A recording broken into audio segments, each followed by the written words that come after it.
Fenomena paling menarik dari dua kali kemenangan Jokowi dalam Pilpres 2014 dan 2019 adalah besarnya peran relawan.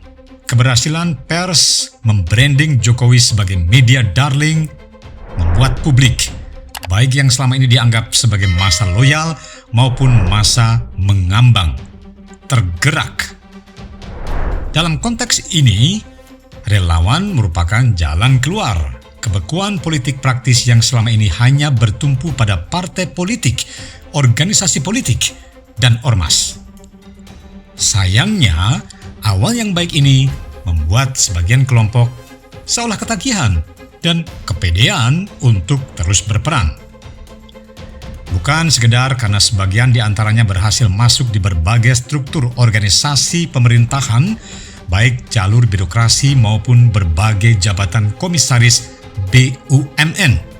Namun, yang pasti, mereka berkesempatan menikmati kue kemenangan dalam banyak pekerjaan yang diampu pemerintah. Nah, dalam konteks ini, kepedulian selalu berhadapan langsung atau malah jadi irisan tipis dengan kepentingan. Disinilah ambigu yang sesungguhnya biasa saja menjadi tidak biasa.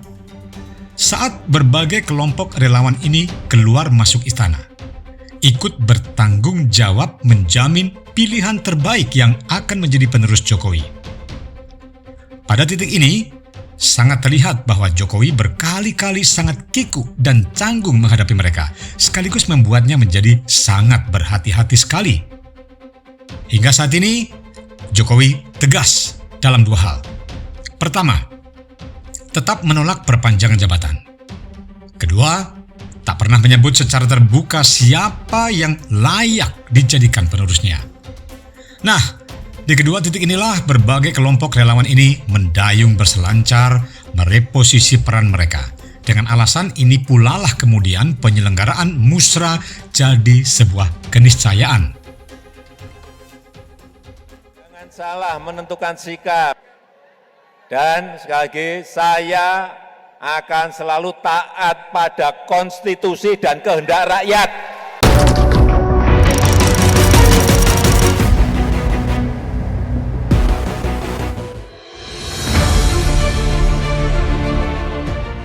Lalu, kenapa musyawarah rakyat yang semula digagas pertama kali dilakukan di Solo kemudian dipindahkan ke Bandung?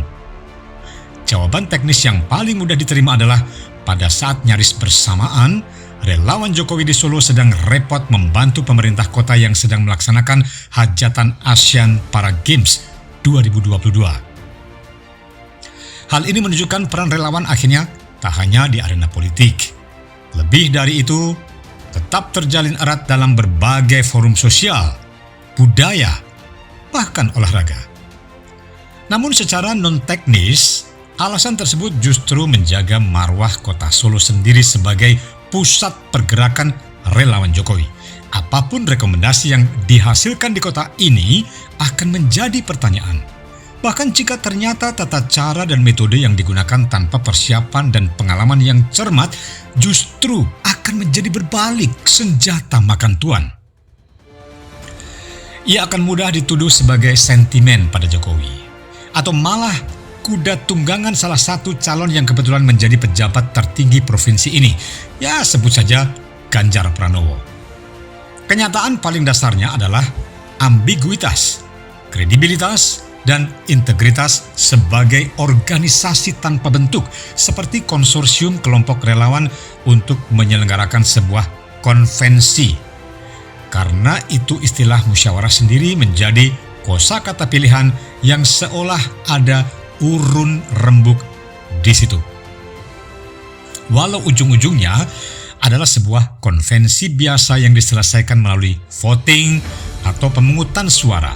Inilah kemenduaan yang banal tentang praktik demokrasi di hari-hari ini. Musyawarah yang bukan untuk mufakat hanya representasi sebuah rekapitulasi pilihan-pilihan. Sebuah hibridasi praktik demokrasi yang tanpa gagasan dan terobosan baru. Dan setelah hasil musra 1 di Bandung diumumkan, terjawab sudah pertanyaan kenapa musrah memang sebaiknya tidak dilakukan di Solo. Voting untuk calon presiden yang paling diinginkan rakyat. Ya, calon presiden yang paling diinginkan rakyat yang diikuti 5.721 peserta musrah. Pilihan pertama jatuh pada Jokowi. Berturut-turut disusul Sandiaga Uno dan kemudian Ganjar Pranowo. Setelahnya ada Prabowo Subianto dan Anies Baswedan. Nah, dari situ muncul pertanyaan menggelitik dan juga mendasar. Kenapa jika tujuan utama forum ini untuk mencari penerus Jokowi, nama Jokowi masih dimasukkan ke dalam peta persaingan? Bukankah Jokowi sudah menyatakan tidak berminat untuk mencalonkan lagi dan konstitusi memang melarangnya? Dan tak pernah tampak ada cukup kemendesakan, apalagi keinginan untuk mengamandemen undang-undang dan mengubah ketentuan tersebut. Nah, di luar butuh waktu dan proses panjang, tentu risiko yang tak kecil harus dihadapi pemerintah. Tidak saja dari partai politik, tapi juga dari para aktivis demokrasi. Apakah itu sebuah unggah-ungguh, sikap pakewoh, atau tak enak hati? Atau malah yang paling nyata adalah bentuk kegagalan para relawan untuk move on, sekaligus bentuk ketidakpercayaan pada nama-nama di luar Jokowi. Hal inilah yang seharusnya dijadikan bahan koreksi musrah selanjutnya. Bahwa musyawarah bukanlah konvensi. Musyawarah hanyalah ajang rembugan dan rasan-rasan. Ia tidak bisa menghadirkan para calon, karena jelas forum seperti ini tak memiliki kapasitas mengundang seseorang untuk memperkenalkan dirinya, apalagi mengkaji visi misi mereka. Belum lagi, kenyataan pahit bahwa relawan tidak punya kapasitas untuk mencalonkan seseorang dalam konteks mendaftarkan diri ke KPU. Hanya parpol sajalah yang bisa. Itu pun harus mengikuti electoral threshold yang pasti memaksa mereka mau untuk berkoalisi. Sekali lagi, sebagaimana banyak kekhawatiran yang telah diberikan kepada ajang ini bahwa antara harapan dan realita itu selalu dipisahkan jurang yang menganga. Musrah ini baru satu putaran yang kelak akan dilanjutkan untuk dijalankan provinsi-provinsi selanjutnya. Kalau di Jawa Barat sebagai kandang oposisi sudah masih menarik dan menyita perhatian publikkah musrah selanjutnya jika pola dan metodenya masih sama? Tapi bagian yang paling penting untuk dijawab secara lebih tegas, tujuan musrah ini apakah mencari penerus atau meneruskan Jokowi? Mari kita tunggu. Yang jelas, terlebih dari realitas masih bertenggernya Jokowi di posisi teratas, terdapat dua fakta menarik dari musrah Bandung ini. Pertama, Sandiaga Uno bisa menjadi runner-up, mengalahkan nama-nama yang dalam polling yang dilakukan berbagai lembaga survei jauh lebih ajak, dan itu saja urutannya. Dalam suatu kesempatan, Jokowi sendiri pernah berbicara bahwa Sandiaga adalah profiling pemimpin politik Indonesia di masa mendatang.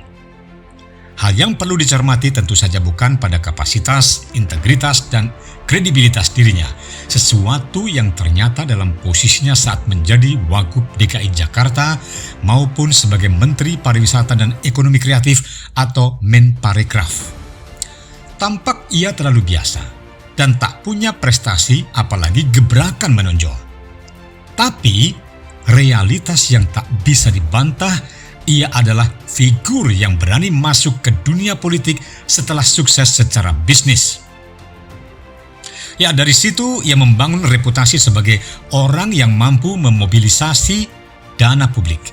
Sesuatu yang sangat vital dan jauh lebih penting untuk karakter pemimpin masa depan yang tak hanya main-main dan berkutat dengan duit negara. Yang kedua, tentu saja keberhasilan sosok Ridwan Kamil sebagai cawapres paling diinginkan. Terlepas dari prestasi dan juga reputasinya, sangat kuat terasa sentimen kedaerahan. Karena musrah dilakukan di Jawa Barat, maka yang menjadi usulan populer adalah figur yang dapat mewakili dan menjadi representasi daerah tersebut. Saya tidak bisa prediksi apakah presiden dan tren seperti ini juga akan berlaku di daerah lain, mengingat sangat jarangnya nama nasional yang berasal dari daerah lain. Inilah suatu asap peringatan bahwa ternyata calon pemimpin nasional kita hanya berkumpul di sekitar Pulau Jawa, bahkan cuma di sudut-sudut kota Jakarta.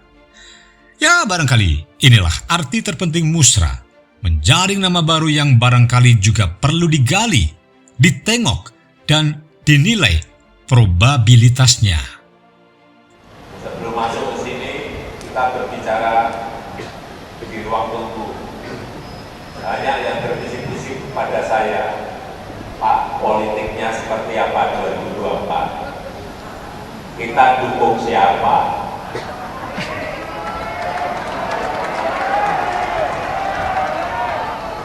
Sekali lagi, ulah Pak, jangan salah kita menentukan siapa. Setuju?